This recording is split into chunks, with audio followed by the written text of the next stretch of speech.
من يعرف شخصية جلالة الملك محمد السادس نصره الله ويدرك رصيده الأكاديمي ورؤيته الاستباقية، يعلم يقينا أن الحلول التي سيتخذها ستكون دائما في مصلحة الوطن والمواطن، في بعدها السياسي والاقتصادي والاجتماعي، وبالأخص لفائدة الشباب المغربي الذي يشكل عماد المستقبل.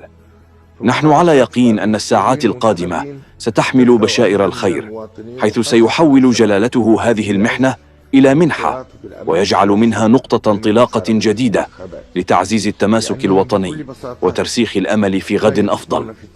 عاش المغرب، الله، الوطن، الملك. ونحرفوا بها عن جوهرها النبيل.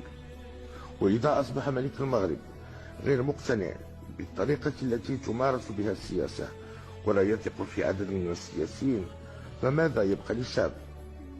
لكل هؤلاء أقول كفى، واتقوا الله في وطنكم، إما أن تقوموا بمهامكم كاملة وإما أن تنسحبوا، فالمغرب له نساؤه ورجاله الصادقون.